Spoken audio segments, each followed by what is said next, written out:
옛날, 옛날, 아주 먼 옛날에 사람의 발길이 좀처럼 닿지 않는 깊고 깊은 산골짜기. 어느 외딴 곳에 연화라는 이름의 처녀가 살고 있었습니다. 산봉우리가 구름을 뚫고 솟아있어 마치 하늘과 맞닿은 듯한 이곳은 아침이면 자욱한 안개가 마을을 감싸고 저녁이면 산짐승들의 울음소리가 골짜기를 메우는 신비로운 곳이었습니다. 연화는 일찍이 부모님을 여의고 조그만 초가집에서 홀로 지내며 산에서 나는 약초를 캐어다가 장터에 내다 팔아 생계를 이어가고 있었는데 그녀의 성품은 산골의 맑은 물처럼 고왔고 얼굴은 달맞이꽃처럼 은은하게 빛나는 아름다움을 지니고 있어 산 아래 마을 사람들도 그녀를 모르는 이가 없을 정도였습니다. 연화가 사는 집은 마을에서도 한참을 더 걸어 올라가야 나오는 산중턱에 자리 잡고 있었는데 집 주변에는 그녀가 정성스레 심어놓은 도라지며 더덕 향기가 그윽하게 배어 있어 지나가는 바람조차 잠시 머물다 갈 정도였습니다. 그녀는 매일 아침 해가 뜨기도 전에 일어나 이슬 젖은 풀숲을 헤치며 산을 올랐고 바위 틈에 숨어있는 귀한 약초를 찾아내 조심스레 캐내는 일을 하루도 거르지 않았습니다. 비록 혼자 사는 삶이었지만 연화는 외로움을 타기보다는 산과 나무와 이야기하고 새소리를 벗삼아 지내는 것에 익숙해져 있었으며 언젠가 좋은 배필을 만나 단란한 가정을 꾸리는 소박한 꿈을 마음 한구석에 간직한 채 하루하루를 성실하게 살아가고 있었습니다. 그러던 어느 해, 여름, 장마가 유난히 길어 산골짜기 계곡물이 무섭게 불어나고 하늘에서는 며칠째 굵은 빗줄기가 쉴 새 없이 쏟아지던 날이었습니다. 연화는 비 때문에 산에 오르지 못하고 방 안에 앉아 캐온 약초를 손질하며 빗소리를 듣고 있었는데 문득 살인문 밖에서 무언가 털썩하고 쓰러지는 둔탁한 소리가 빗소리를 뚫고 들려왔습니다. 산짐승이 비를 피해 내려왔나 싶어 조심스레 문을 열어본 연화는 깜짝 놀라지 않을 수 없었는데 그곳에는 하얀 도포를 입은 낯선 선비 한 명이 흙투성이가 된 채 마당에 쓰러져 있었기 때문이었습니다. 선비는 비에 흠뻑 젖어 온몸을 부들부들 떨고 있었고 얼굴은 핏기 하나 없이 창백하여 마치 숨이 끊어질 듯 위태로운 모습이었습니다. 연화는 급히 우산을 받쳐 들고 뛰어나가 선비를 부축하려 했으나 겉보기에는 마른 체격인 선비의 몸이 바위처럼 무거워 그녀의 힘으로는 꼼짝도 하지 않았습니다. 하지만 사람을 살려야 한다는 일념 하나로 젖먹던 힘까지 짜내어 겨우겨우 선비를 방 안으로 옮긴 연화는 서둘러 아궁이에 불을 지피고 젖은 옷을 말려주며 지극한 정성으로 간호를 시작했습니다. 선비의 몸은 얼음장처럼 차가웠는데 연화가 따뜻한 물수건으로 닦아내자 그 피부가 묘하게도 매끄럽고 서늘한 기운을 내뿜고 있어 그녀는 잠시 기이한 느낌을 받기도 했습니다. 밤새도록 앓는 소리를 내며 고열에 시달리는 선비의 곁을 지키며 연화는 물수건을 갈아주고 미리 달여놓은 약물을 숟가락으로 떠먹이며 한숨도 자지 못했습니다. 선비는 깊은 잠 속에서도 무언가에 쫓기듯 괴로워하다가도 연화의 따뜻한 손길이 닿으면 이내 편안한 표정을 지으며 다시 잠들곤 했는데 촛불 아래 비친 선비의 이목구비는 이 세상 사람 같지 않게 수려하고 신비로워서 연화는 자기도 모르게 가슴이 두근거리는 것을 느꼈습니다.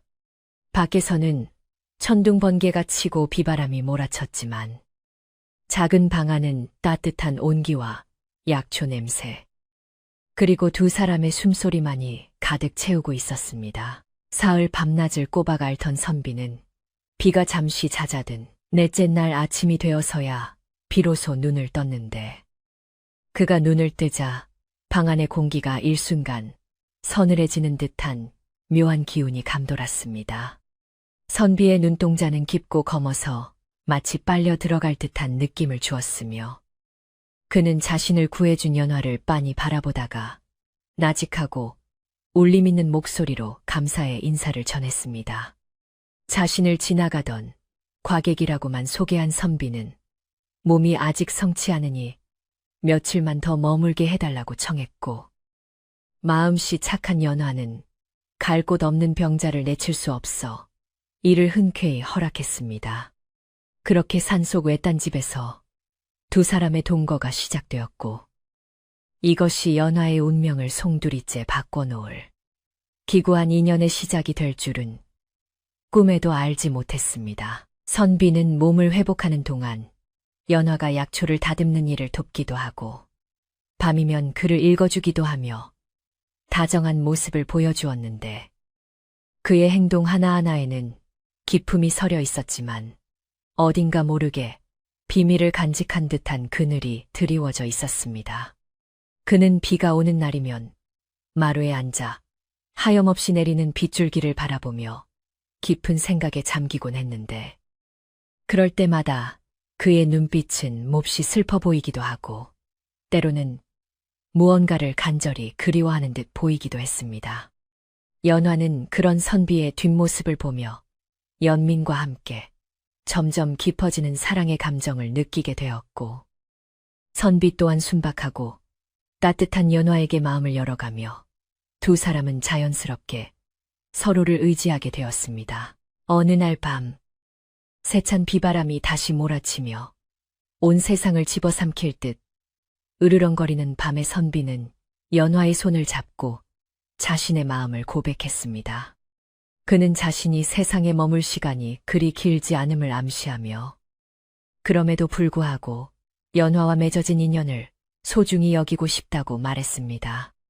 연화 역시 선비 없이는 살 수 없을 것 같은 마음에 그의 고백을 받아들였고 두 사람은 천지신명 앞에 촛불 하나를 밝혀놓고 부부의 연을 맺게 되었습니다.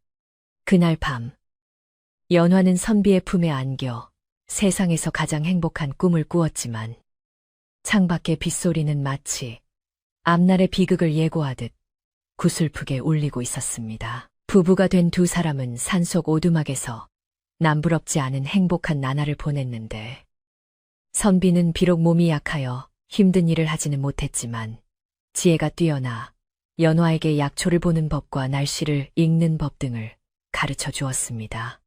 선비는 유독 물을 좋아하여 매일 아침 개울가에 나가 목욕을 재개하고 비가 오는 날이면 빗물을 받아 차를 끓여 마시는 것을 즐겼습니다. 연화는 남편의 피부가 여전히 유난히 차갑고 때로는 밤중에 자다 깨어보면 남편의 눈이 파충류처럼 번뜩이는 것을 보기도 했지만 그 모든 것이 남편의 타고난 체질이려니 생각하며 대수롭지 않게 넘겼습니다. 그녀에게 중요한 것은 남편이 곁에 있다는 사실과 그가 자신을 아껴준다는 믿음뿐이었기 때문입니다. 그러나 행복은 그리 오래가지 않았는데 달이 차고 기울기를 몇 번 반복하고 찬바람이 불기 시작할 무렵 선비의 안색이 날로 어두워지기 시작했습니다.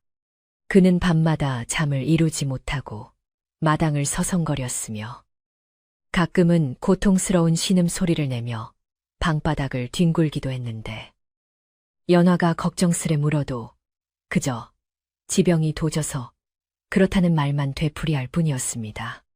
그러던 어느 날 선비는 비장한 표정으로 연화를 불러 앉히고는 이제 자신이 떠나야 할 때가 되었음을 알렸습니다. 그는 자신의 정체에 대해서는 끝내 입을 다물었지만 그가 가야만 하는 곳이 이승의 사람들과는 닿을 수 없는 먼 곳임을 짐작하게 했습니다. 연화는 눈물을 흘리며 가지 말라고 애원했지만 선비는 단호하게 고개를 저으며 그녀의 손을 꼭 잡고 신신당부를 남겼습니다. 부인, 내 말을 명심하시오. 혹시라도 내 아이를 갖게 되거든 그 아이를 낳을 때까지 절대 남에게 그 모습을 보여서는 안 돼요. 그리고 아이가 태어나면 아이의 몸에 남들과 다른 점이 있더라도 절대 놀라거나 미워하지 말고 지극한 정성으로 키워주시오. 그것만이 나와 당신, 그리고 우리 아이를 지키는 유일한 길입니다. 선비의 목소리는 떨리고 있었지만 눈빛만은 그 어느 때보다 강렬하고 절박하여 연화는 울음 섞인 목소리로 그렇게 하겠노라고 맹세할 수밖에 없었습니다. 다음 날 새벽, 안개가 자욱하게 낀 산길 어귀에서 선비는 연화에게 작별을 고했는데 그는 뒤도 돌아보지 않고 안개 속으로 걸어 들어갔고 연화가 눈물을 닦으며 다시 보았을 때는 이미 그의 모습은 온데간데 없고 푸른 안개만이 그 자리를 맴돌고 있었습니다. 마치 처음부터 존재하지 않았던 사람인 것처럼 호련히 사라진 남편의 자취에 연화는 그 자리에 주저앉아 하염없이 오열했습니다. 산새들도 그녀의 슬픔을 아는지 찝찝거리는 소리를 멈추고 고요히 산을 지켰고 나뭇잎에 맺힌 이슬방울이 그녀의 눈물처럼 뚝뚝 떨어져 내렸습니다. 남편이 떠난 뒤 연화는 다시 혼자가 되었지만 집안 곳곳에는 남편의 손길이 닿은 물건들이 그대로 남아있어 그녀의 그리움을 더욱 사무치게 했습니다. 그녀는 남편이 즐겨 앉던 마루에 앉아 그가 남긴 책을 어루만지기도 하고 그가 덮던 이불에 얼굴을 파묻고 남은 채취를 맡으며 밤을 지새우기도 했습니다. 마을 사람들은 연화가 혼자 사는 줄로만 알았기에 가끔 산에 올라와 안부를 묻곤 했지만 연화는 남편과의 일을 비밀로 간직한 채 묵묵히 고개만 끄덕일 뿐이었습니다. 그녀의 가슴 속에는 남편이 남긴 마지막 당부가 불도장처럼 선명하게 찍혀 있어 혹시라도 말이 새어나갈까 두려워 입을 굳게 다물게 되었습니다. 그러던 어느 날 연화는 자신의 몸에 이상한 변화가 생겼음을 감지하게 되었는데 평소와 다르게 입맛이 없고 헛구역질이 나며 아랫배가 묵직하게 불러오는 느낌을 받았습니다. 달거리가 끊긴 지 이미 두어 달이 지났음을 깨달은 연화는 떨리는 손으로 자신의 배를 감싸 쥐었고 그 순간 뱃속에서 미세하지만 분명한 생명의 기운이 느껴졌습니다. 그것은 떠난 남편이 남기고 간 귀한 선물, 바로 두 사람의 사랑의 결실인 아이였습니다. 기쁨과 함께 덜컥 겁이 난 연화는 남편의 당부를 다시금 떠올리며 방문을 걸어 잠그고 거울 속에 비친 자신의 모습을 비장하게 바라보았습니다. 연화는 뱃속의 아이가 자라날수록 몸이 점점 차가워지는 것을 느꼈는데 한여름임에도 불구하고 등골이 서늘하고 손발이 시려 겨울옷을 꺼내 입어야 할 정도였습니다. 보통의 임산부라면 몸에 열이 많아 고생한다는데 자신은 오히려 냉기가 도는 것이 이상했지만 그녀는 이것 또한 남편의 피를 이어받은 아이의 특성이라 생각하며 애써 불안한 마음을 달랬습니다.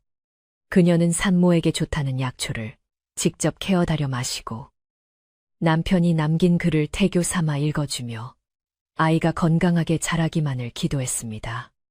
하지만 배가 불러올수록 밤마다 기이한 꿈을 꾸게 되었는데 꿈속에서 커다란 구렁이가 그녀의 집을 휘감고 보호하는 듯한 모습을 보기도 하고 때로는 푸른 비늘이 반짝이는 아이가 품에 안기는 꿈을 꾸기도 했습니다. 마을에는 어느새 가을이 찾아와 산 전체가 붉게 물들기 시작했지만 연화의 집은 여전히 굳게 닫힌 채 정막만이 감돌았습니다. 연화는 배가 불러오는 것을 남들에게 들키지 않기 위해 장터에 나가는 것도 그만두고 미리 모아둔 곡식과 말린 나물로 끼니를 때우며 은둔 생활을 이어갔습니다. 가끔 약초를 구하러 오는 마을 사람들이 살인문을 두드려도 그녀는 몸이 좋지 않다는 핑계로 돌려보내기 일쑤였고 그런 그녀의 행동은 마을 사람들의 궁금증을 자아내기 시작했습니다. 사람들은 착하고 성실하던 연화가 갑자기 두문불출하자 무슨 변고가 생긴 것은 아닌지 수군거렸지만 산속 외딴집의 사정을 속속들이 알 길은 없었습니다. 한편 연화는 뱃속의 아이가 움직일 때마다 마치 물결이 치는 듯한 부드럽고도 힘찬 태동을 느꼈는데 그럴 때마다 묘한 모성애와 함께 알 수 없는 서글픔이 밀려왔습니다. 아이는 아비를 닮아 유난히 물소리를 좋아하여 비가 오는 날이면 태동이 더욱 활발해졌고 연화가 빗물 받는 그릇 소리를 들려주면 얌전해지곤 했습니다. 그녀는 배를 쓰다듬으며 나지막이 아이에게 말을 걸었습니다. 아가야, 내 아버지는 비록 곁에 안 계시지만 너를 끔찍이도 사랑하셨단다. 부디 건강하게 태어나서 엄마랑 행복하게 살자꾸나. 그녀의 눈물 한 방울이 불러온 배 위로 뚝 떨어져 스며들었습니다. 어느 깊은 가을밤, 밖에는 스산한 바람이 불어 낙엽이 뒹구는 소리가 요란하고 달빛조차 구름에 가려 칠흑 같은 어둠이 깔려 있었습니다. 연화는 호롱불 아래서 배냇저고리를 짚고 있었는데 문득 창호지 문 너머로 기다란 그림자가 슥 지나가는 것을 보았습니다. 산짐승인가 싶어 숨을 죽이고 귀를 기울였지만 들리는 것은 바스락거리는 낙엽 소리뿐 짐승의 숨소리는 들리지 않았습니다. 대신 공기 중에 비릿하면서도 향긋한 남편에게서 맡았던 그 독특한 냄새가 희미하게 풍겨왔습니다. 연화는 직감적으로 남편이 다녀갔음을 혹은 남편이 보낸 무언가가 자신과 아이를 지켜보고 있음을 느꼈습니다. 그녀는 방문을 열고 어둠 속을 응시하며 떨리는 목소리로 서방님하고 불러보았지만 돌아오는 것은 메탄 바람 소리뿐이었습니다. 그러나 마당 한 구석, 남편이 즐겨 앉던 자리에는 방금 다녀간 듯 풀들이 한쪽으로 뉘어 있었고 그 자리에는 산에서만 난다는 귀한 산삼 한 뿌리가 놓여 있었습니다. 연화는 그것을 집어들고 가슴에 품으며 하염없이 눈물을 흘렸습니다. 남편은 멀리 떠났어도 자신과 아이를 잊지 않고 지켜보고 있었던 것입니다. 그 사실은 그녀에게 큰 위로가 되었지만 동시에 그를 만날 수 없다는 현실을 더욱 뼈저리게 느끼게 하여 가슴을 아프게 했습니다. 계절은 흘러 첫눈이 내리는 겨울이 다가왔고 연화의 배는 이제 누가 봐도 만삭임을 알 수 있을 만큼 크게 불러 있었습니다. 그녀는 남편의 당부를 지키기 위해 더욱 철저히 외부와의 접촉을 끊었고 혹독한 추위 속에서도 아이를 위해 방에 불을 떼고 따뜻한 물을 마시며 출산을 준비했습니다. 그러나 비밀은 언제나 예상치 못한 곳에서 새어나가기 마련인지 산에 나무를 하러 왔던 마을의 한 노인이 연화의 집 굴뚝에서 피어오르는 연기가 예전과 다르다는 것을 눈치채고 마을로 내려가 묘한 소문을 퍼뜨리기 시작했습니다. 연화네 집에 도깨비불 같은 것이 보이던데 혼자 사는 처녀 집에 웬일일꼬. 이 소문은 꼬리에 꼬리를 물고 퍼져나가 마을의 입심 좋은 아낙네들의 귀에까지 들어가게 되었고 특히 남의 말하기 좋아하는 막내네는 연화에게 숨겨둔 남자가 있거나 무언가 부정한 일이 벌어지고 있음을 확신하며 호기심에 찬 눈으로 산 쪽을 바라보곤 했습니다. 연화는 닥쳐올 시련을 예감이라도 한 듯 불안한 마음에 문고리를 더욱 단단히 걸어 잠그고 뱃속의 아이를 꼭 껴안으며 제발 무사히 지나가기를 간절히 빌고 또 빌었습니다. 차가운 겨울바람이 문틈으로 스며들어 촛불을 위태롭게 흔들고 연화의 그림자도 벽 위에서 불안하게 일렁였습니다. 겨울바람이 잦아들고 얼어붙었던 계곡물이 녹아 졸졸 흐르기 시작하면서 산골 마을에도 어김없이 봄 기운이 찾아왔지만 연화가 사는 산중턱 외딴 집에는 여전히 한겨울 같은 냉기가 감돌고 있어 보는 이로 하여금 의구심을 자아내게 했습니다. 산 아래 마을 사람들은 따스한 햇살을 맞으며 밭을 갈고 씨를 뿌리느라 분주한 나날을 보냈으나 연화는 살인문을 굳게 걸어 잠근 채 두문불출하며 오직 뱃속의 아이를 지키는 일에만 온 신경을 곤두세우고 있었습니다. 그녀의 배는 이제 곧 터질 듯 부풀어 올라 거동조차 힘겨울 지경이었는데 이상하게도 배가 불러올수록 몸에서는 더욱 서늘한 냉기가 뿜어져 나와 한낮에도 두꺼운 소미불을 덮고 있어야만 했습니다. 방 안의 물그릇이 밤새 얼어붙는 기이한 일이 벌어져도 연화는 이것이 남편의 기운을 받은 아이 때문이라 여기며 묵묵히 견뎌냈습니다.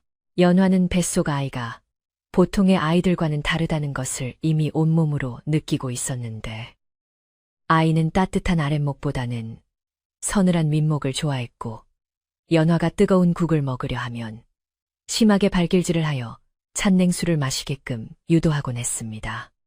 또한 아이는 낮에는 쥐 죽은 듯 고요하다가도 달이 뜨는 밤이 되면 활발하게 움직였으며 특히 비가 추적추적 내리거나 안개가 짙게 낀 날이면 뱃속에서 춤이라도 추듯 꼬물거려 연화에게 묘한 기쁨과 두려움을 동시에 안겨주었습니다. 연화는 가끔 배 위로 손을 얹고 아이를 달래며 자장가를 불러주었는데 그럴 때마다 배 안에서 스르르 미끄러지는 듯한 감촉이 손바닥에 전해져 와 그녀는 소스라치게 놀라면서도 이내 내 새끼, 우리 아가 하며 눈물을 삼키곤 했습니다. 한편 마을에서는 연화에 대한 소문이 꼬리에 꼬리를 물고 퍼져나가고 있었는데 그 중심에는 마을에서 가장 입이 싸고 오지랖 넓기로 유명한 막내네라는 안악이 있었습니다. 막내네는 평소에도 남의 집 숟가락 개수까지 알아야 직성이 풀리는 성격이었는데 혼자 사는 처녀인 연화가 몇 달째 코빼기도 비치지 않자 궁금증이 극에 달해 견딜 수가 없었습니다. 그녀는 동네 우물가에 모인 안악들에게 연화 그 처자가 산속에서 굶어 죽은 건 아닌지 모르겠다거나 밤마다 그 집 쪽에서 파란 불빛이 번쩍이는 걸 본 사람이 있다더라 하며 흉흉한 소문을 퍼뜨리며 사람들의 불안감을 조성했습니다. 사람들은 설마하면서도 막내네의 이야기에 귀를 기울였고 점차 연화의 집에 대해 좋지 않은 시선을 보내기 시작했습니다. 어느 날 호기심을 참지 못한 막내네는 핑계김에 나물이라도 뜯는 척하며 연화의 집을 염탐하러 산을 오르기로 마음먹었는데 그녀의 바구니에는 나물 대신 연화에게 줄 떡 몇 조각이 담겨 있었습니다. 겉으로는 이웃을 챙기는 척하지만 속으로는 집안을 샅샅이 훑어볼 요량이었던 막내네는 가파른 산길을 오르며 헉헉거리는 숨을 몰아쉬었습니다. 산중턱에 다다를수록 공기가 눈에 띄게 차가워지고 숲이 울창해져 대낮임에도 불구하고 어둑한 기운이 감돌았는데 막내네는 등골이 오싹해지는 것을 느꼈지만 타고난 호기심이 두려움을 이겨내며 기어이 연화네 집 살인문 앞까지 당도하게 되었습니다. 막내네가 도착한 연화의 집은 사람의 온기라고는 찾아볼 수 없을 만큼 적막강산이었는데 마당에는 잡초가 무성하게 자라 있었고 처마 밑에는 거미줄이 쳐져 있어 마치 폐가와 같은 느낌을 주었습니다.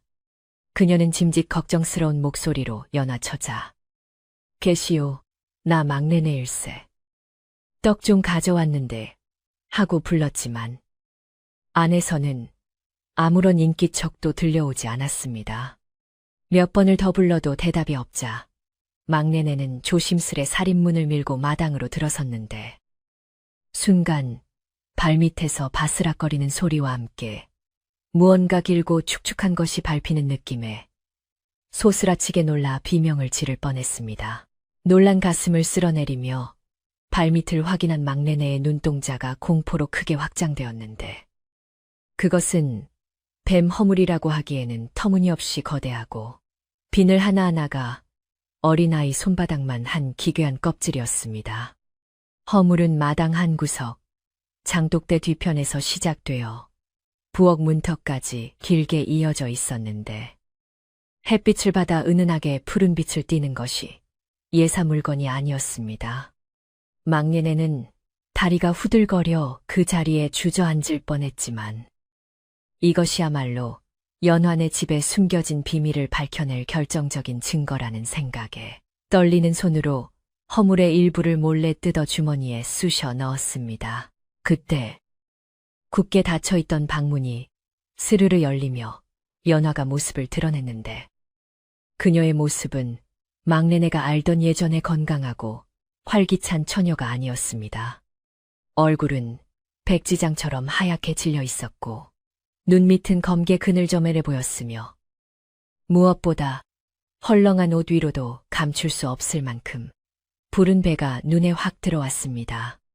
연화는 문을 완전히 열지 않고 틈새로 얼굴만 내민 채 차가운 목소리로 무슨 일이세요? 몸이 안 좋아 뵐 수가 없네요. 하며 막내네를 돌려보내려 했습니다. 하지만 막내네는 연화의 어깨 너머 방 안에서 뿜어져 나오는 냉기와 함께 방바닥에 흩어져 있는 짐승의 털 같은 것들을 곁눈질로 훔쳐보고는 확신에 찬 눈빛을 번뜩였습니다. 막내네는 황급히 아이고 몸이 많이 안 좋은가 보네. 떡이나 두고 갈 테니 나중에 먹게 하며 떡 바구니를 마루 끝에 던지듯 내려놓고는 뒤도 돌아보지 않고 산을 내려왔습니다. 산을 내려오는 내내 그녀의 심장은 쿵쾅거렸고 머릿속에는 방금 본 거대한 뱀어물과 연화의 기괴한 모습, 그리고 방 안의 서늘한 냉기가 뒤섞여 온갖 상상의 나래를 펼치게 만들었습니다. 그녀는 마을 어귀에 도착하자마자 우물가로 달려가 빨래를 하고 있던 아낙들을 불러 모으고는 침을 튀기며 자신이 본 것을 떠벌리기 시작했습니다. 내 두 눈으로 똑똑히 봤다니까. 마당에 이따만한 구렁이 허물이 있는데 그게 꼭 사람만 한 크기였어. 그리고 연화 그년 배가 남산만한데 사람이 아니라 뱀을 팬 게 틀림없어. 막내네의 목소리는 흥분으로 높아졌고 그녀가 주머니에서 꺼내 보여준 푸르스름한 비늘 조각을 본 아낙들은 비명을 지르며 뒤로 물러섰습니다. 비늘은 햇빛 아래서 요사스러운 빛을 내뿜고 있었는데 그것을 본 사람들은 하나같이 소름이 돋는다며 몸서리를 쳤습니다. 소문은 삽시간에 연화가 뱀 서방을 맞았다. 산속의 요괴에게 홀려 괴물을 잉태했다는 괴담으로 번져나갔습니다. 이 소문은 곧 마을 전체를 뒤흔드는 큰 파장이 되어 사람들은 연화가 사는 산 쪽으로는 눈길조차 주려 하지 않았고 아이들은 울다가도 연화네 집에 데려간다고 하면 뚝 그칠 정도로 공포의 대상이 되었습니다. 마을의 촌장과 어른들은 모여서 대책을 논의했는데 마을에 부정이 타서 흉사가 생길까 우려하는 목소리가 높았습니다. 마침 마을의 공동우물 수위가 예년보다 눈에 띄게 줄어들고 키우던 닭들이 이유 없이 시름시름 앓다 죽는 일이 발생하자 사람들은 이 모든 것이 연화가 뱀 요괴의 아이를 가졌기 때문에 내린 저주라며 수군거렸습니다. 연화는 마을의 분위기가 심상치 않음을 직감하고 있었지만 자신이 할 수 있는 일이라고는 문을 더욱 굳게 걸어 잠그고 뱃속의 아이에게 미안하다. 엄마가 약해서 미안하다고 속삭이는 것뿐이었습니다. 그녀는 밤마다 악몽에 시달렸는데 마을 사람들이 횃불을 들고 쫓아오는 꿈이나 거대한 뱀이 자신을 삼키려는 꿈을 꾸며 식은땀을 흘리며 깨어나곤 했습니다. 외로움과 공포 속에서 그녀를 지탱해주는 것은 오직 떠난 남편에 대한 그리움과 뱃속에서 힘차게 발길질하는 아이의 생명력뿐이었습니다. 그러던 어느 날 해질녘 마을 어귀에 낡은 장삼을 걸친 노스님 한 분이 나타났는데 그는 지팡이 하나에 의지하여 전국을 유람하며 수행하는 도승처럼 보였습니다.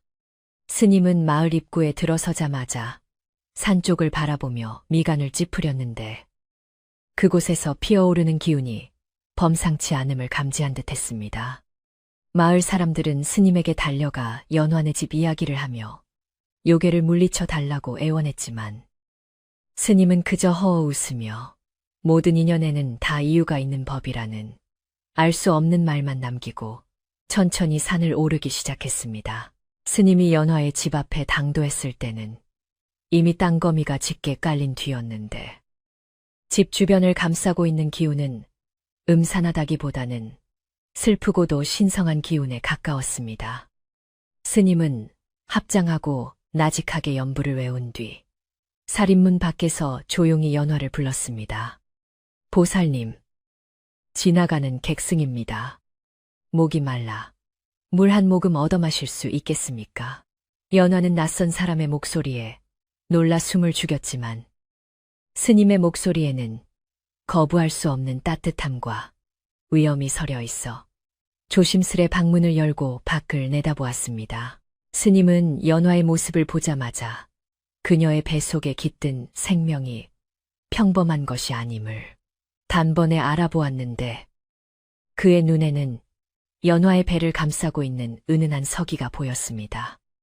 연화가 떨리는 손으로 떠다 준 물을 마신 스님은 그릇을 돌려주며 의미심장한 말을 건넸습니다. 귀한 것을 품고 계십니다. 허나 그 귀함이 세상의 눈에는 두려움으로 비칠 수 있으니 마음을 굳게 먹어야 합니다. 스님의 말에 연화는 자신의 비밀을 들켰다는 생각에 덜컥 겁이 났지만 동시에 처음으로 누군가에게 이해받았다는 안도감의 눈시울이 붉어졌습니다. 스님, 제가 품은 이 아이가 정말 세상에 나와도 되는 것일까요? 사람들은 요괴라며 손가락질을 합니다. 연화가 울먹이며 묻자 스님은 자애로운 표정으로 고개를 저었습니다. 요괴와 신물은 종이 한 장 차이입니다. 사람의 마음이 그것을 어떻게 받아들이냐에 달린 것이지요. 이 아이는 땅의 기운과 하늘의 정기를 모두 받은 특별한 인연으로 온 생명입니다. 어미가 흔들리면 아이도 흔들리는 법. 부디 강해지셔야 합니다.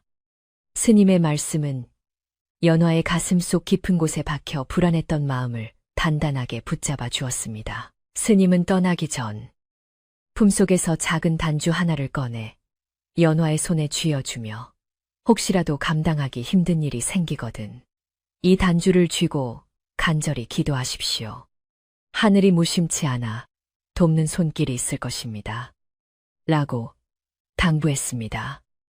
연화는 스님이 어둠 속으로 사라질 때까지 고개 숙여 배웅했는데 스님의 뒷모습에서 왠지 모를 든든함이 느껴져 큰 위로가 되었습니다.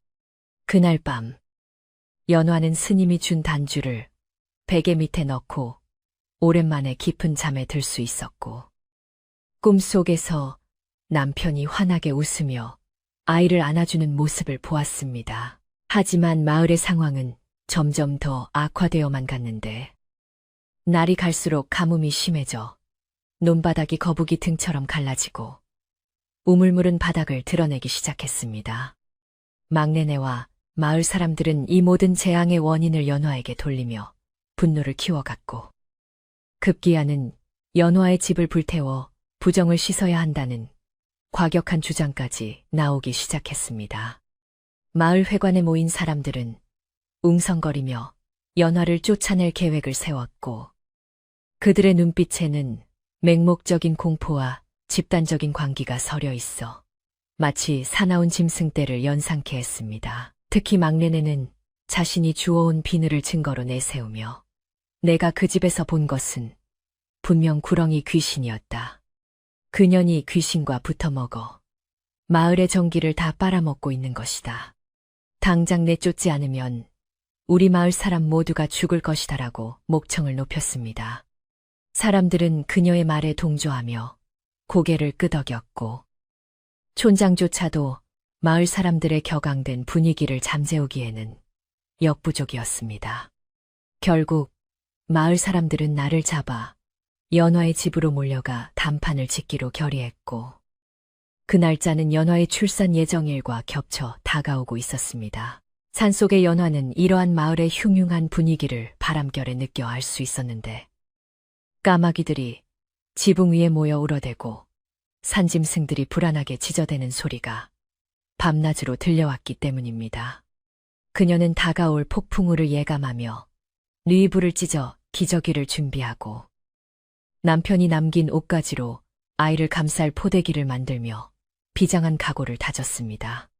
그녀의 손은 쉴 새 없이 움직였지만 마음 한구석에는 서방님, 제발 우리를 지켜주세요. 라는 간절한 기도가 끊이지 않고 울려 퍼졌습니다. 임신 막달의 어느 밤, 달이 구름에 완전히 가려져 한치 앞도 분간할 수 없는 칠흑 같은 어둠이 찾아왔을 때, 연화는 배에서 묵직한 통증이 시작되는 것을 느꼈습니다. 규칙적으로 조여오는 고통에 식은땀이 흘렀지만 그녀는 비명조차 지르지 못하고 입술을 깨물며 참아내야 했습니다.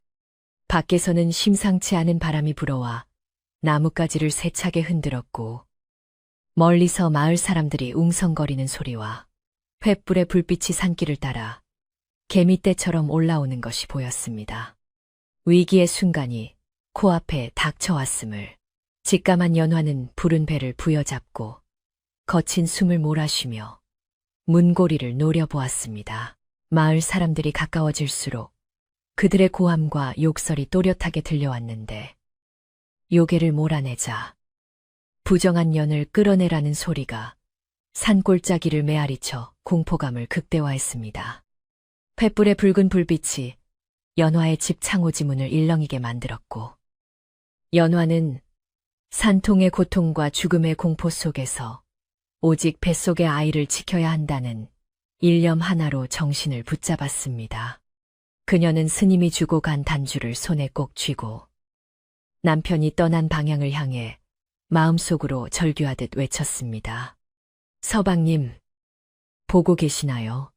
당신의 아이가 태어나려 합니다.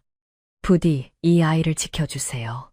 그 순간 맑았던 밤하늘에서 갑자기 우르릉 쾅하는 천둥 소리가 들리더니 마른 하늘에 날벼락처럼 굵은 빗방울이 하나둘씩 떨어지기 시작했습니다. 횃불을 들고 기세등등하게 올라오던 마을 사람들은 갑작스러운 비에 당황하여 웅성거렸고 빗줄기는 점점 굵어져 마치 하늘이 뚫린 듯 쏟아져 내리기 시작했습니다. 연화의 방 안에서도 산통이 극에 달해 그녀의 비명이 터져 나왔고 그 소리는 빗소리에 묻혀 희미하게 밖으로 새어나갔습니다. 이것은 단순한 비가 아니라 뱀서방이 아내와 아이를 지키기 위해 보내는 신비로운 조화의 시작이었습니다. 갑작스럽게 쏟아지기 시작한 폭우는 마치 하늘이 구멍이라도 난 듯 맹렬한 기세로 산골 마을을 뒤덮었는데 횃불을 들고 기세등등하게 산을 오르던 마을 사람들은 예상치 못한 비바람에 당황하여 우왕좌왕하기 시작했습니다. 빗줄기는 굵고 차가워서 횃불들이 하나둘씩 힘없이 꺼져갔고 사람들의 옷은 순식간에 물에 빠진 생쥐꼴이 되어 추위와 공포가 엄습해왔습니다. 하지만 마을 사람들 마음속에 자리 잡은 광기와 연화에 대한 맹목적인 적개심은 이 정도의 비로 쉽게 사그라들지 않았는데 오히려 이 기이한 날씨 변화가 연화가 잉태한 요괴의 조화라고 굳게 믿으며 두려움을 분노로 바꿔 더욱 악을 쓰게 만들었습니다. 사람들은 미끄러운 진흙길에 넘어지면서도 서로를 부축하며 연화의 집을 향해 한 발짝씩 더 가까이 다가갔고 그들의 입에서는 저주 섞인 욕설과 요괴를 처단해야 한다는 고함이 빗소리를 뚫고 터져 나왔습니다. 방 안에서 홀로 산통과 사투를 벌이던 연화는 밖에서 들려오는 사람들의 아우성 소리에 온몸이 얼어붙는 듯한 공포를 느꼈지만 뱃속에서 요동치는 아이를 생각하며 입술을 꽉 깨물고 정신을 차리려 애썼습니다. 배를 쥐어짜는 듯한 고통이 파도처럼 밀려올 때마다 그녀의 눈앞은 하얗게 변했다가 다시 캄캄해지기를 반복했는데 그 와중에도 그녀의 손은 무의식적으로 배를 감싸 안으며 아이를 달래고 있었습니다. 그런데 산통이 극에 달할 무렵 연화는 자신의 몸에 일어나는 기이한 변화를 목격하고 소스라치게 놀라지 않을 수 없었습니다. 하얗던 그녀의 팔뚝과 손등, 위로 푸르스름하고 투명한 비늘 모양의 무늬가 희미하게 돋아나고 있었던 것입니다. 그것은 분명 남편의 몸에서 보았던, 그리고 막내네가 주워가며 떠들었던 그 뱀의 비늘과 너무나도 닮아 있었습니다. 연화는 자신의 팔에 돋아난 비늘을 보며 비명을 지를 뻔했지만 이내 그것이 두려움의 대상이 아니라 남편이 자신과 아이를 지키기 위해 보내준 보호막 같은 것임을 직감적으로 깨달았습니다. 비늘은 차가우면서도 묘하게 따뜻한 기운을 내뿜으며 고통으로 뒤틀리는 그녀의 몸을 진정시켜주는 듯했고, 마치 남편이 곁에서 손을 잡아주는 것 같은 안도감을 주었습니다. 그녀는 눈물 고인 눈으로 자신의 팔을 어루만지며 속삭였습니다. 서방님, 당신이군요. 우리 아가를 지키러 와주신 거군요. 그녀의 확신은 공포를 용기로 바꾸어 놓았고, 문 밖에서 문을 부술듯 두드리는 사람들의 위협에도 굴하지 않고 오직 아이를 낳는 일에만 전념할 수 있게 해주었습니다. 한편 연화의 집 살인문 앞까지 당도한 마을 사람들은 굳게 잠긴 문을 흔들어대며 연화에게 나오라고 소리를 질렀는데 빗소리에 묻혀 안에서는 아무런 대답도 들려오지 않았습니다. 선동꾼인 막내네는 빗물에 젖은 머리카락을 얼굴에 붙인 채 귀신 같은 형상을 하고는 대문 틈으로 안을 들여다보며 소리쳤습니다. 이년아, 문 열어라. 네가 뱀 귀신을 뵌 것을 우리가 다 안다. 마을을 망치려거든 썩 물러가고 아니면 나와서 사죄를 해라. 그녀의 목소리는 찢어질 듯 날카로웠고 옆에 있던 남자들은 도끼와 몽둥이를 들고 문을 부술 태세를 갖추었습니다. 그들은 연화가 문을 열지 않으면 강제로라도 끌어내어 마을에서 쫓아낼 작정이었고 그들의 눈빛에는 이성이라고는 찾아볼 수 없는 살기가 감돌았습니다. 그때 갑자기 집 뒤편의 숲에서 거대한 그림자가 일렁이더니 집 지붕 위로 검은 먹구름 같은 형체가 내려앉는 것을 몇몇 사람들이 목격했습니다. 번개가 번쩍이는 순간 드러난 그 형체는 마치 집 전체를 휘감고 있는 거대한 구렁이의 모습과 흡사했는데 그것을 본 사람들은 으악, 저게 뭐야 하며 뒤로 자빠지거나 비명을 질렀습니다. 사람들은 그것이 연화가 불러들인 진짜 요괴라고 생각하여 공포에 질려 뒷걸음질 쳤지만 막내네는 오히려 보라, 저게 바로 증거다. 저 요물을 오늘 잡지 않으면 우리 마을은 끝장이다. 라고 외치며 사람들의 공포심을 자극해 공격성을 더욱 부추겼습니다. 두려움과 분노가 뒤섞인 사람들은 이성을 잃고 돌멩이를 던지기 시작했고 돌멩이가 지붕과 벽에 부딪히는 소리가 요란하게 울려 퍼졌습니다. 방 안의 연화는 지붕 위에서 들리는 쿵쿵거리는 소리와 밖에서 날아드는 돌멩이 소리에 움츠러들었지만 이제는 물러설 곳이 없음을 뼈저리게 느끼고 있었습니다. 산통은 점점 더 간격을 좁혀오며 그녀의 온몸을 뒤흔들었고 그녀는 식은 땀과 눈물로 범벅이 된 채 이불을 꽉 움켜쥐었습니다. 그녀의 몸에 돋아난 비늘무늬는 더욱 선명해져 이제는 목덜미와 얼굴 가장자리까지 퍼져나갔는데 거울을 보지 않아도 자신이 사람인지 뱀인지 분간할 수 없을 만큼 변해가고 있음을 느낄 수 있었습니다. 하지만 그녀는 흉측하다고 생각하기보다는 이것이 내 아이의 본 모습이라면 기꺼이 받아들이겠다는 어미로서의 강인한 마음을 먹었습니다. 그 시각 마을 어귀에서부터 산을 향해 천천히 걸어 올라오는 한 사람이 있었으니 바로 지난번 연화에게 단주를 건넸던 노스님이었습니다. 스님은 쏟아지는 폭우 속에서도 우산 하나 쓰지 않고 젖은 장삼을 입은 채 묵묵히 걸음을 옮기고 있었는데 그의 주변으로 떨어지는 빗방울들이 마치 보이지 않는 막에 튕겨나가는 듯한 신비로운 광경이 펼쳐졌습니다. 스님은 산중턱에서 뿜어져 나오는 붉은 살기와 푸른 연기를 동시에 바라보며 나지막이 연부를 외웠습니다. 나무 아미타불. 인연의 끈이 이토록 질기고도 아프구나. 산신이시여. 부디 노여움을 거두시고 생명을 살피소서. 스님의 발걸음은 느려 보였지만 축지법이라도 쓰듯 순식간에 연환의 집 근처에 당도하여 소란스러운 군중 뒤편에 섰습니다. 마을 사람들은 흥분에 휩싸여 스님이 온 줄도 모르고 문을 부수려 안간힘을 쓰고 있었는데 살인문은 낡아 보였음에도 불구하고 마치 강철로 만든 것처럼 꿈쩍도 하지 않았습니다. 장정 서너시 달려들어 어깨로 밀어도 문은 기이한 탄력을 내뿜으며 사람들을 튕겨내버렸고 도끼로 찍으려 하면 도끼날이 미끄러지거나 자루가 부러지는 기현상이 벌어졌습니다. 이것은 뱀 서방이 남겨둔 결계와 연화의 간절한 기도가 만들어낸 보이지 않는 방어벽이었지만 사람들은 이를 알 리가 없었고 그저 요괴의 요술이라며 더욱 길길이 날뛰었습니다. 촌장은 불을 질러라, 집을 태워서라도 나오게 해라 라고 고함을 질렀고 빗속에서도 꺼지지 않도록 기름을 먹인 횃불을 지붕 위로 던지려는 시도가 이어졌습니다.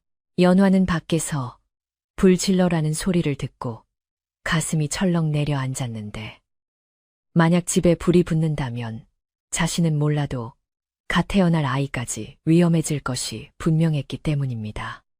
절체절명의 위기 속에서 그녀는 마지막 힘을 짜내어 스님이 주신 단주를 손에 쥐고 울부짖듯 기도했습니다. 하늘이시여, 산신령님이시여, 제 목숨은 거두어 가셔도 좋으니 부디 이 아이만은 살려주십시오. 그녀의 기도가 하늘에 닿았는지 갑자기 천둥 소리가 세상을 찢을 듯 크게 울리며 집 앞마당에 벼락이 내리꽂혔습니다. 쾅하는 굉음과 함께 땅이 진동하자 문을 부수려던 사람들은 혼비백산하여 바닥에 엎어졌고 불을 지르려던 횃불들은 충격파에 의해 모두 꺼져버리고 말았습니다.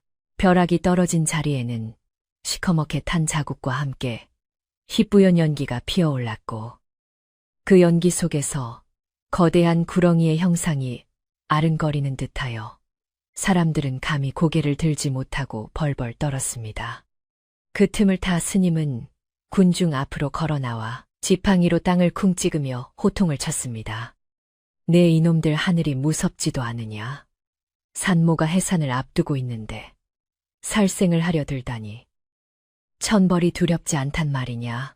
스님의 목소리는 우렁우차서 빗소리를 압도했고 평소 덕막 높기로 소문난 스님의 등장에 마을 사람들은 흠칫 놀라 주춤거렸습니다. 막내네는 엎드린 채로 고개를 쳐들고 스님 저 집에는 요괴가 살고 있습니다. 우리를 죽이려 한다고요. 라며 대들었지만 스님의 서슬 퍼런 눈빛에 기가 눌려 말꼬리를 흐렸습니다. 바로 그 순간 방 안에서 으아앙하는 우렁찬 아기 울음소리가 터져나와 빗소리와 천둥 소리를 뚫고 울려 퍼졌습니다. 그 울음소리는 여느 아기의 것과는 달리 맑고도 깊은 울림이 있어 듣는 사람의 가슴을 찡하게 만들었는데 동시에 묘하게도 쇳소리가 섞인 듯한 날카로움도 담겨 있었습니다. 아기의 울음소리가 들리자마자 거짓말처럼 폭우가 잦아들기 시작했고 먹구름 사이로 한 줄기 달빛이 비치며 연화의 집 지붕을 환하게 비추었습니다. 마을 사람들은 이 신비로운 광경에 입을 다물지 못했고 방금 전까지의 살기는 온데간데 없이 사라지고 경외감과 호기심이 그 자리를 채웠습니다. 연화는 탈진한 몸을 가누지 못한 채 갓 태어난 핏덩이를 가슴에 안았는데 아기의 몸은 미끄러울 정도로 매끈했고 피부는 옥처럼 투명하며 은은한 푸른 빛을 띠고 있었습니다.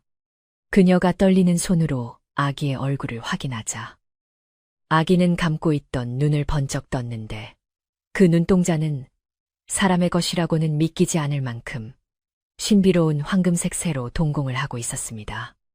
남편을 쏙 빼닮은 아기의 눈을 보는 순간 연화는 이 아이가 사람과 뱀의 경계에 선 존재임을 다시 한번 확인하고 가슴이 미어지는 듯한 슬픔과 벅찬 감동을 동시에 느꼈습니다.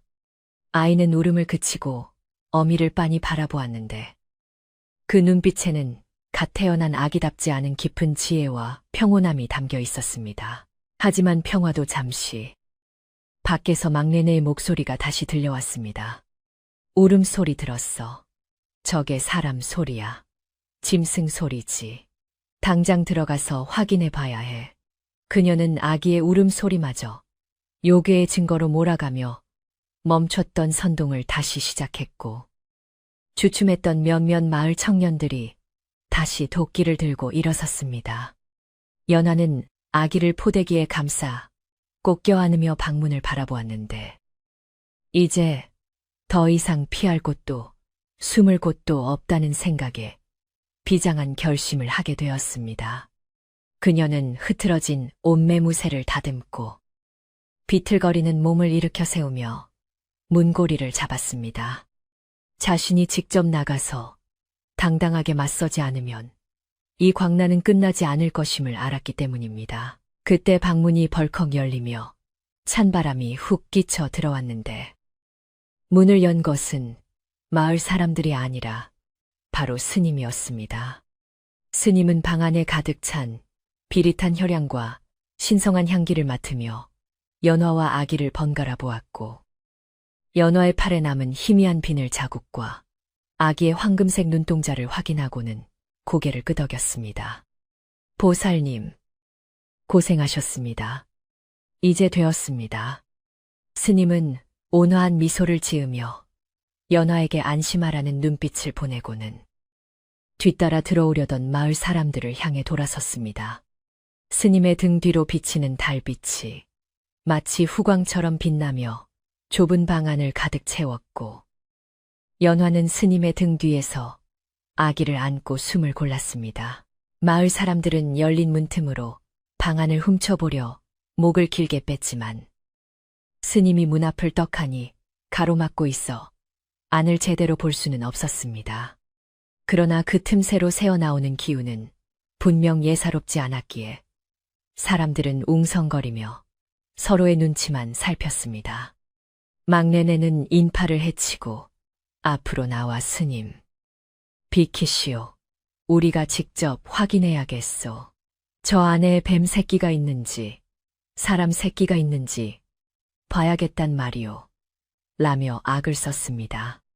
스님은 그런 막내네를 뚫어지게 쳐다보며 엄한 목소리로 꾸짖었습니다. 어리석은 중생들아. 눈에 보이는 것만이 진실이거늘. 너희는 마음의 눈이 멀어 귀한 것을 천하다 하고 신령한 것을 요괴라 하는구나. 스님은 연화에게 눈짓으로 밖으로 나오라는 신호를 보냈고 연화는 두려움에 떨면서도 아기를 안고 천천히 마루로 나섰습니다. 달빛 아래 모습을 드러낸 연화는 출산 직후라 몹시 초췌했지만 눈빛만은 그 어느 때보다 강인하게 빛나고 있었습니다. 그녀가 품에 안은 포대기 속의 아기는 곤히 잠들어 있었는데 사람들은 숨을 죽이고 그 모습을 지켜보았습니다.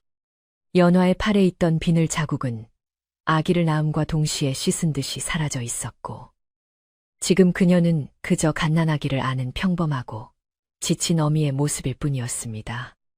하지만 사람들은 여전히 의심의 눈초리를 거두지 않았고 긴장감은 팽팽하게 당겨진 활시위처럼 끊어질 듯 위태로웠습니다. 막내네가 기어이 마루 위로 뛰어 올라와 연화의 포대기를 낚아채려 손을 뻗는 순간 잠들어 있던 아기가 눈을 뜨고 막내네를 똑바로 쳐다보았습니다. 아기의 황금색 눈동자와 마주친 막내네는 순간 감전된 듯 몸을 부르르 떨더니 희익하는 비명과 함께 뒤로 나자빠졌습니다. 그녀는 무언가 끔찍하게 무서운 것을 혹은 감당할 수 없을 만큼 거대한 기운을 본 듯 사색이 되어 입을 뻐끔거렸지만 다른 사람들 눈에는 그저 평범한 아기의 눈으로만 보일 뿐이었습니다. 이 기이한 상황에 마을 사람들은 다시금 동요하기 시작했고 웅성거림은 점점 커져만 갔습니다. 연화는 놀란 아기를 다시 품에 안고 등을 돌렸지만 마을 사람들의 의심은 이제 공포를 넘어 호기심과 확인하고 싶은 욕망으로 변질되어 있었습니다. 보여줘. 아기를 보여줘. 사람들이 한 목소리로 외치며 마당으로 몰려들기 시작했고 촌장마저도 연화야. 떳떳하다면 아이를 보여다오. 그래야 오해가 풀릴 게 아니냐며 압박해왔습니다. 연화는 더 이상 물러설 곳이 없음을 깨닫고 절망적인 표정으로 스님을 바라보았고 스님은 지팡이를 들어 군중을 제지하려 했지만 흥분한 군중의 물결을 막기에는 역부족이었습니다. 바로 그때 마른 하늘에 다시 한번 날카로운 천둥 소리가 울리며 모두의 시선을 하늘로 잡아끌었습니다. 이것은 단순한 날씨의 변화가 아니라 산신이자 아기의 아비인 그가 본격적으로 개입하겠다는 신호탄이었습니다. 하늘이 찢어질 듯한 굉음과 함께 내리꽂힌 천둥 소리는 단순한 자연의 소리가 아니었습니다. 그것은 마치 산 전체가 울부짖는 듯한 혹은 거대한 존재가 땅을 치며 호통을 치는 듯한 웅장하고도 위험 있는 소리였습니다. 그 소리에 압도된 마을 사람들은 손에 들고 있던 몽둥이와 횃불을 놓칠 정도로 혼비백산하여 바닥에 주저앉거나 귀를 막고 웅크렸는데 그들의 얼굴에는 공포와 경외심이 뒤섞인 복잡한 표정이 떠올랐습니다. 방금 전까지 연화를 향해 쏟아내던 저주와 욕설은 천둥 소리에 묻혀 흔적도 없이 사라졌고 대신 그 자리를 채운 것은 거스를 수 없는 거대한 힘에 대한 본능적인 두려움뿐이었습니다. 쏟아지는 빗줄기는 더욱 거세져 한치 앞을 분간하기 힘들 정도였지만 신기하게도 연화의 집지붕 위로는 은은한 광채가 감돌아 빗방울들이 마치 보석처럼 반짝이며 떨어져 내렸습니다. 그 빛은 방 안에서 새어나오는 것인지 아니면 하늘에서 내려오는 것인지 분간할 수 없었으나 분명한 것은 그 빛이 연화와 갓 태어난 아기를 보호하고 있다는 사실이었습니다. 사람들은 빗속에서도 그 기이한 광경을 홀린 듯 바라보았고 요괴의 집이라며 불을 지르려던 자신들의 행동이 얼마나 무모하고 위험한 짓이었는지를 서서히 깨닫기 시작했습니다. 이때 마루 위에 서 있던 연화의 품속 아기가 다시 한번 으앙하고 울음을 터뜨렸는데 그 소리는 빗소리를 뚫고 메아리쳐 사람들의 가슴속 깊은 곳을 파고들었습니다. 아기의 울음소리가 울려 퍼지자 거짓말 같은 일이 벌어졌는데 집 마당 한 구석에 말라붙어 잡초만 무성하던 낡은 우물에서 쿠르릉하는 소리가 들리더니 맑은 물줄기가 솟구쳐 오르기 시작한 것이었습니다. 가뭄으로 인해 마을의 모든 우물이 말라가던 차에 산 꼭대기 외딴 집 우물에서 물이 터져 나왔다는 것은 실로 기적과도 같은 일이었습니다. 솟구친 물은 마당을 적시고 흘러내려 메마른 땅을 촉촉하게 적셨는데 그 물에서는 향긋한 흙내음과 함께 생명의 기운이 물씬 풍겨 나왔습니다. 스님은 솟구치는 물줄기를 가리키며 쩌렁쩌렁한 목소리로 외쳤습니다. 보시오, 저 물을 보시오.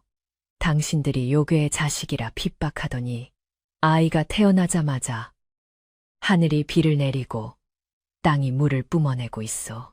이것이 어찌 요괴의 조하겠소.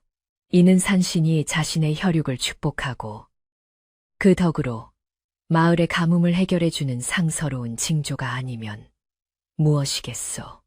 스님의 일갈은 사람들의 머리를 쇠망치로 내리치듯 강렬한 충격을 주었고 사람들은 멍하니 솟구치는 우물을 바라보며 할 말을 잃었습니다. 그동안 가뭄 때문에 고통받으며 연화의 집을 저주했던 자신들의 어리석음이 부끄러워지는 순간이었습니다. 촌장은 떨리는 목소리로 이게 정말 산신령님의 은덕이란 말인가 하며 무릎을 꿇고 솟아오르는 물을 손으로 받아 마셨는데 그 물맛이 어찌나 달고 시원한지 마시는 순간 온몸의 피로와 갈증이 씻은 듯이 사라지는 것을 느꼈습니다. 촌장이 물이다, 생명수다 하고 외치자 다른 마을 사람들도 하나둘씩 달려들어 빗물과 샘물이 섞인 마당에 물을 받아 마시며 감격의 눈물을 흘렸습니다. 분위기는 순식간에 살기등등한 폭동의 현장에서 신성한 기적을 체험하는 경배의 장으로 뒤바뀌었습니다. 하지만 오직 한 사람, 막내네만은 이 상황을 받아들이지 못하고 있었습니다. 그녀는 흠뻑 젖은 꼴을 하고도 도끼 어린 눈으로 연화를 노려보며 소리쳤습니다. 속지 마시오. 저건 다 요술이야. 저 뱀 새끼가 사람들을 홀려서 물을 만든 척하는 거라고. 지금 죽이지 않으면 나중에 우리 피를 다 빨아먹을 거야. 그녀는 바닥에 떨어진 돌멩이를 집어들어 연화를 향해 던지려 했는데 그 모습이 마치 악귀와도 같아 주변 사람들조차 눈살을 찌푸리며 뒤로 물러섰습니다. 막내네가 돌을 던지려는 찰나 갑자기 숲에서 불어온 거센 돌풍이 그녀를 강타했습니다. 힝 막내네는 보이지 않는 손에 떠밀린 듯 뒤로 나동그라졌고 그녀가 쥐고 있던 돌멩이는 힘없이 바닥에 떨어졌습니다. 바람은 단순한 바람이 아니라 마치 뱀이 쉬쉬거리는 듯한 소리를 내며 막내네의 주위를 맴돌았는데 그녀의 눈앞에만 보이는 것인지 막내네는 허공을 향해 손을 휘저으며 저리가 구렁이다. 구렁이가 나를 문다 하며 비명을 질러댔습니다. 사람들은 아무것도 없는 허공을 향해 발광하는 막내네를 보며 수군거렸고 스님은 차가운 목소리로 말했습니다. 죄 없는 어미와 아이를 죽이려 한 업보가 너 자신의 눈을 가리고 공포를 부르는구나. 썩 물러가지 않으면 산신의 노여움이 너에게만 내릴 것이다. 공포에 질린 막내네는 머리를 풀어헤친 채 살려줘. 잘못했어를 연발하며 네 발로 기어서 산길을 도망쳐 내려갔습니다. 그녀의 비명소리가 빗소리에 묻혀 멀어지자 마당에는 다시금 엄숙한 정적이 감돌았습니다. 마을 사람들은 이제 연화와 아기를 향한 의심을 완전히 거두고 두려움과 미안함이 섞인 눈빛으로 마루 위에 모자를 올려다 보았습니다. 촌장은 가쓰고 온 모자를 벗어 가슴에 안고 깊이 고개를 숙이며 사죄했습니다. 연화야, 우리가 미쳤었나 보다. 가뭄에 눈이 뒤집혀 귀한 생명을 알아보지 못하고 큰 죄를 지을 뻔했구나. 부디 용서해다오. 촌장의 사과를 시작으로 마을 사람들은 하나둘씩 무릎을 꿇거나 고개를 숙이며 용서를 구했습니다. 개중에는 집에서 가져온 쌀자루나 옷감을 마루 끝에 조심스레 올려놓는 사람도 있었고 어떤 안악은 챙겨온 미역을 내밀며 산후조리에 쓰게나 내 정신이 아니었네 하며 눈물을 훔치기도 했습니다. 연화는 그들의 모습을 보며 안도감과 함께 긴장이 풀려 다리가 후들거렸지만 품 안의 아기를 더욱 꽉 껴안으며 담담하게 고개를 끄덕였습니다. 그녀는 마을 사람들을 원망하기보다는 그저 이 모든 소동이 끝나고 아기가 무사하다는 사실 하나만으로도 감사할 따름이었습니다. 스님은 지팡이를 짚고 사람들 앞으로 나와 부드럽지만 단호하게 말했습니다. 이제 알았으면 되었습니다. 이 아이는 앞으로 이 마을을 지킬 큰 인물이 될 것이니 오늘의 일을 입 밖에 내어 아이의 앞길을 막지 말고 마을의 수호신을 모시듯 귀하게 여겨야 할 것입니다. 돌아가거든 각자 집에서 향을 피우고 마음을 정갈히 하십시오. 그러면 가뭄은 완전히 물러갈 것입니다. 사람들은 스님의 말씀에 예, 명심하겠습니다라고 대답하며 마치 큰 깨달음을 얻은 수행자들처럼 조용하고 질서, 정연하게 산을 내려가기 시작했습니다. 마을 사람들이 모두 떠나고 산중턱에는 다시금 고요함이 찾아왔습니다. 빗줄기는 어느새 가늘어져 보슬비로 변해 있었고 구름 사이로 드러난 보름달이 연화의 집을 은은하게 비추고 있었습니다. 스님은 연화에게 다가와 온화한 미소를 지으며 말했습니다. 보살님, 이제 안심하십시오. 삿된 기운은 모두 물러갔고 아이 아버지가 남긴 기운이 집안을 단단히 지키고 있습니다. 연화는 스님에게 깊이 허리 굽혀 절을 올리며 감사의 인사를 전했습니다. 스님, 덕분에 저와 아이가 목숨을 구했습니다. 이 은혜를 어찌 다 갚아야 할지 모르겠습니다. 은혜는 제가 아니라 아이 아버지에게 갚으셔야지요. 그가 마지막 힘을 다해 가족을 지킨 것입니다. 스님의 말에 연화는 아기를 내려다보았습니다. 아기는 언제 울었냐는 듯 평온한 얼굴로 잠들어 있었는데 달빛을 받은 아기의 얼굴은 더 이상 뱀의 형상이 아닌 그저 조금 신비롭고 잘생긴 사내아이의 모습이었습니다. 황금빛 눈동자는 감겨 있었지만 연화는 그 눈꺼풀 아래 숨겨진 신비한 힘을 느낄 수 있었습니다. 그녀는 손가락으로 아기의 볼을 조심스레 쓰다듬으며 속삭였습니다. 아가, 내 아버지가 우리를 지켜주셨단다. 고맙습니다.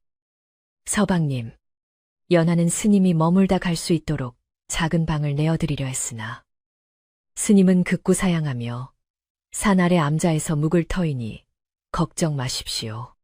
내일 날이 밝으면 다시 들러 아이의 이름을 지어드리리다. 라는 말을 남기고 바람처럼 사라졌습니다. 홀로 남겨진 연화는 방으로 들어와 젖은 옷을 갈아입고 아기를 따뜻한 이불 위에 뉘었습니다. 방 안은 아까의 소동이 거짓말처럼 느껴질 만큼 평온했고 아궁이에 온기가 남아있어 훈훈했습니다. 창호지 문 너머로 들리는 빗소리는 이제 위협적인 소음이 아니라 자장가처럼 부드럽게 들려왔습니다. 연화는 촛불 아래서 아기의 모습을 찬찬히 뜯어보았는데 이마가 반듯하고 코가 오똑한 것이 영락없는 남편의 모습이었습니다.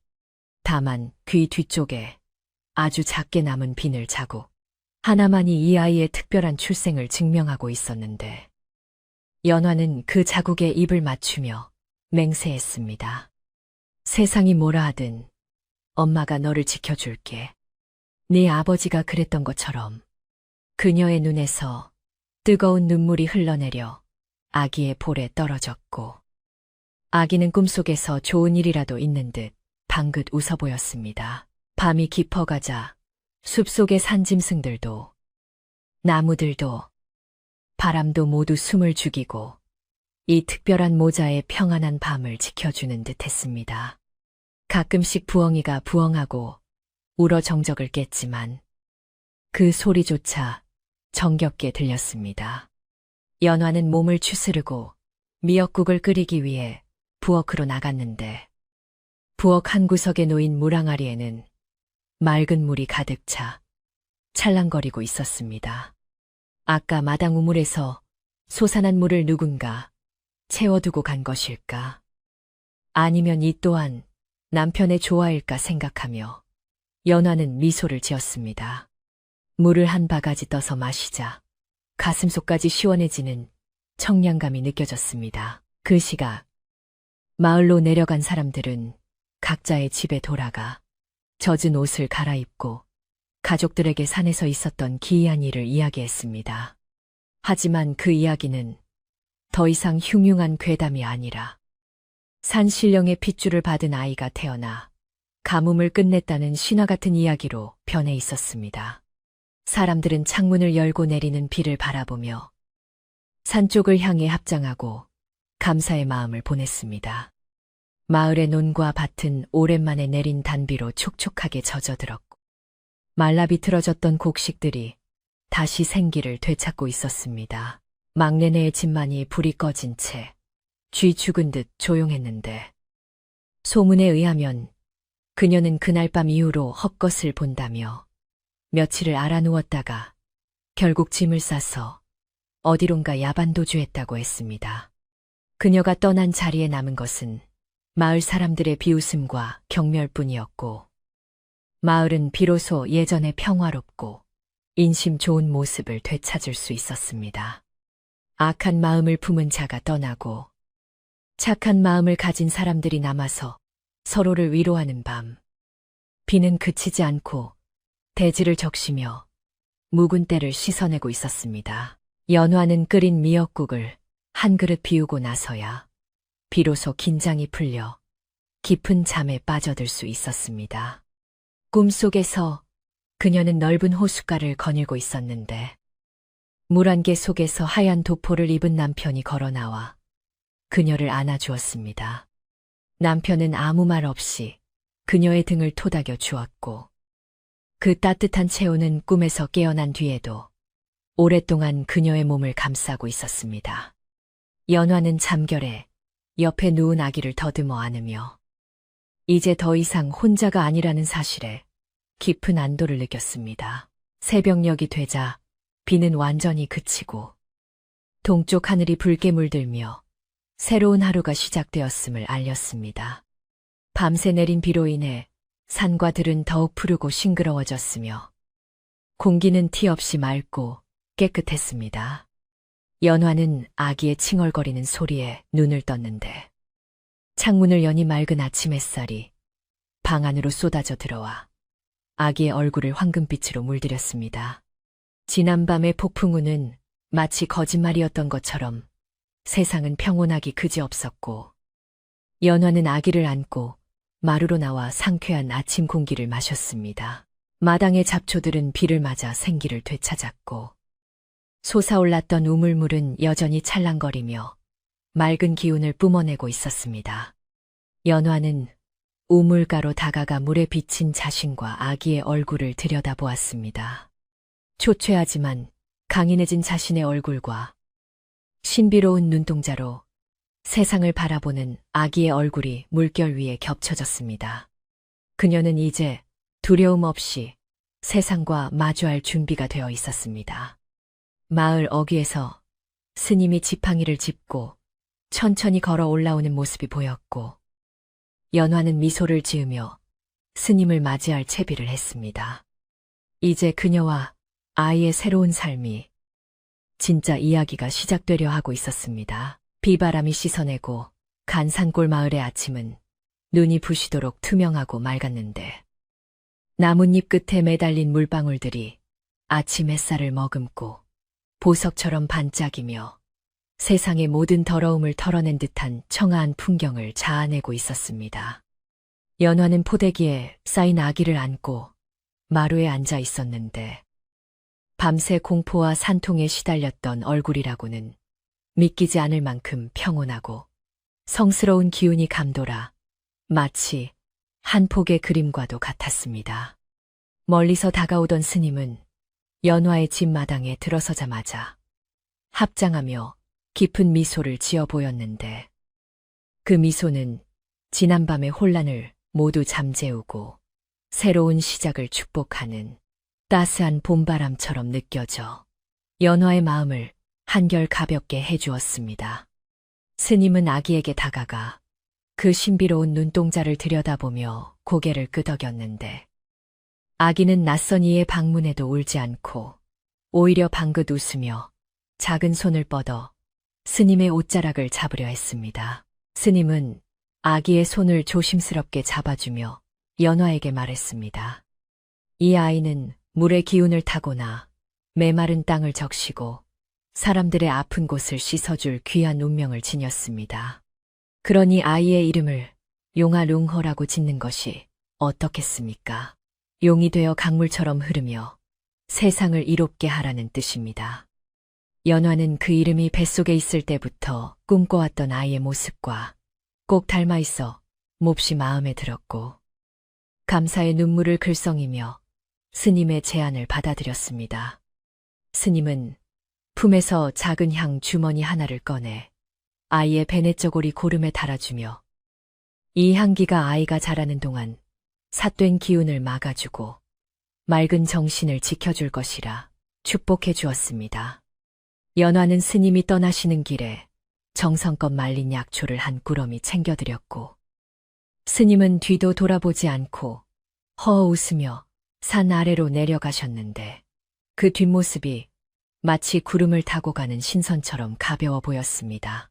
해가 중천에 뜨자 마을 아래쪽에서 웅성거리는 소리가 들려왔는데 이번에는 지난밤처럼 횃불과 몽둥이를 든 성난 군중이 아니라 머리에 광주리를 이고 손에 꾸러미를 든 아낙네들의 행렬이었습니다.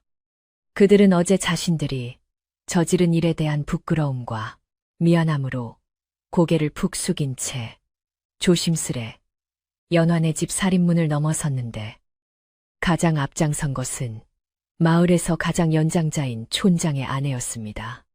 그녀는 하얀 쌀밥과 갓 끓인 미역국이 담긴 소반을 들고 마루 위로 올라와 연화 앞에 내려놓으며 떨리는 목소리로 말했습니다.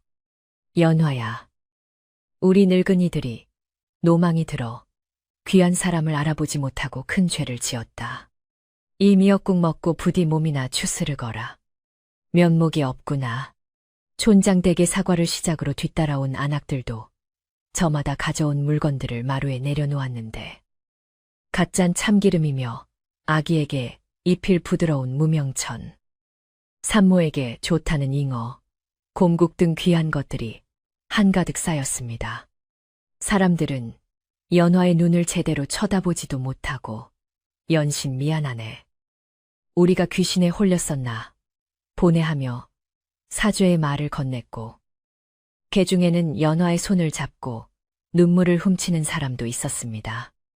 연화는 그들의 진심 어린 사과에 지난밤의 공포와 서러움이 눈 녹듯 사라지는 것을 느꼈고 오히려 그들을 위로하며 괜찮습니다. 다 지난 일이고 이렇게 와주신 것만으로도 감사합니다라고 따뜻하게 맞아주었습니다. 사람들은 연화의 넓은 아량에 더욱 감복하여 앞으로 연화와 용화를 마을의 보배처럼 여기고 돕겠노라고 다짐했습니다. 그날 이후로 연화의 집은 마을 사람들의 사랑방처럼 변했는데 안악들은 수시로 드나들며 연화의 산후조리를 돕고 아이를 돌봐주었습니다. 특히 아이가 젖을 먹고 잠든 사이 연화가 쉴 수 있도록 집안일을 도맡아 해주기도 하고 마당의 텃밭을 대신 가꿔주기도 하며 지난날의 과오를 씻으려 애썼습니다. 마을 사람들은 용화를 볼 때마다 어쩜 이리 잘생겼을까? 눈빛이 영락없는 장군감이네 하며 칭찬을 아끼지 않았는데 용화의 황금빛 눈동자와 가끔씩 드러나는 서늘한 기운조차도 이제는 두려움의 대상이 아니라 신비롭고 경이로운 특징으로 받아들여졌습니다.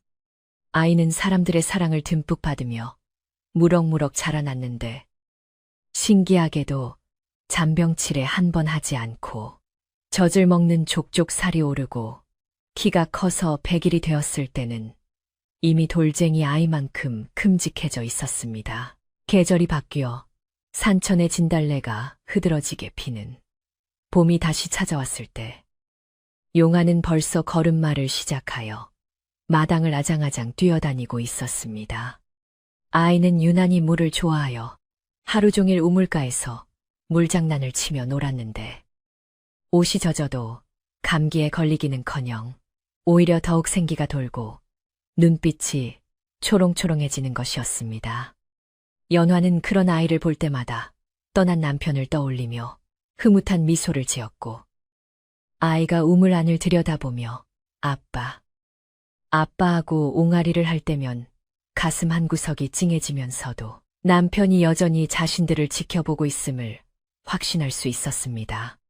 마당의 우물물은 아무리 퍼내도 줄어들지 않고 항상 맑고 시원한 상태를 유지했는데 마을 사람들은 이 물을 약수라 부르며 귀하게 여겼고 몸이 아픈 사람이 있으면 제일 먼저 이 물을 떠다 먹이는 풍습이 생겨났습니다.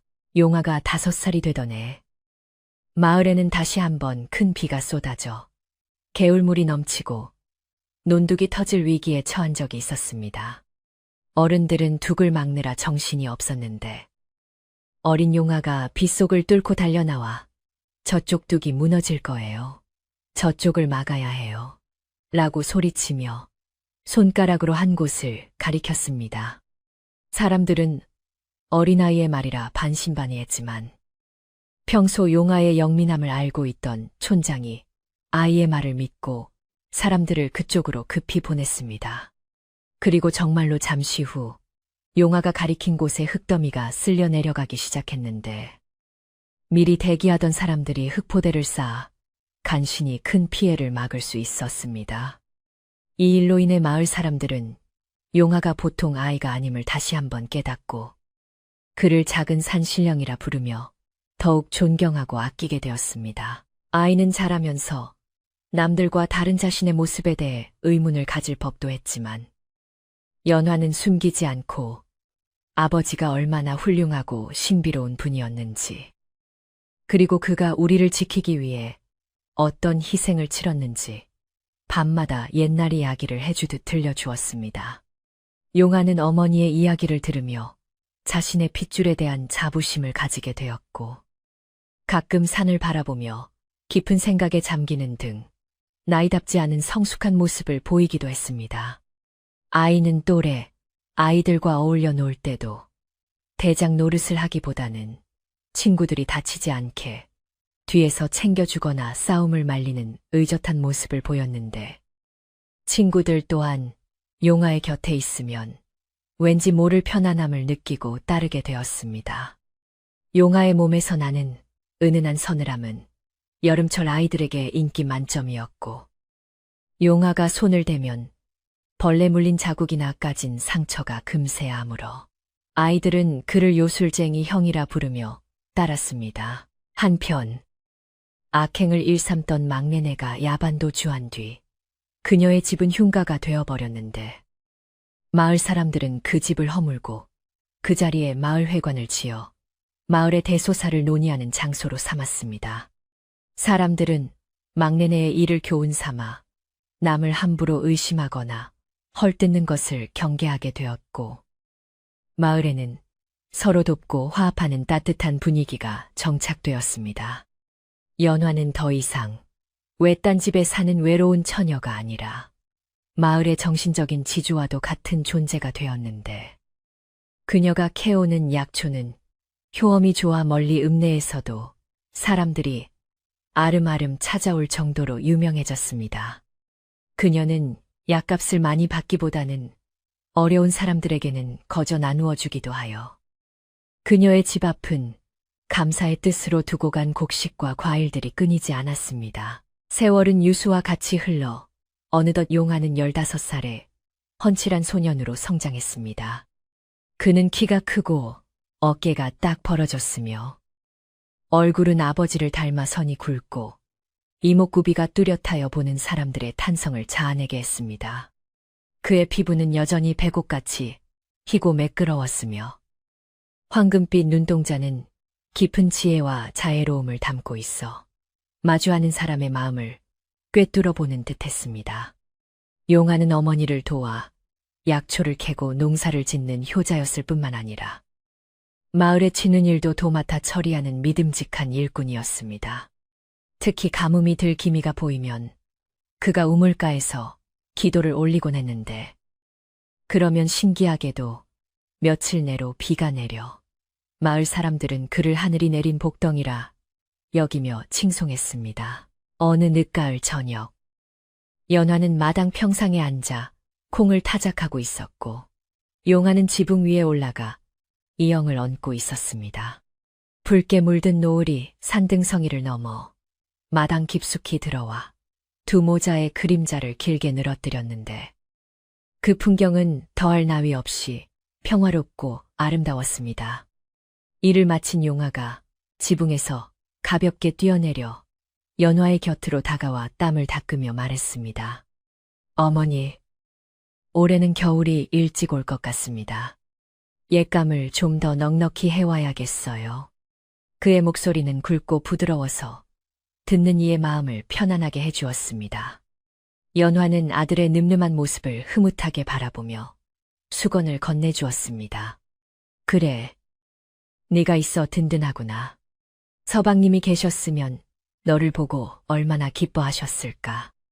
연화가 남편 이야기를 꺼내자 용화는 잠시 말없이 먼 산을 응시했는데, 그의 눈빛이 순간적으로 깊어지며 묘한 빛을 발했습니다.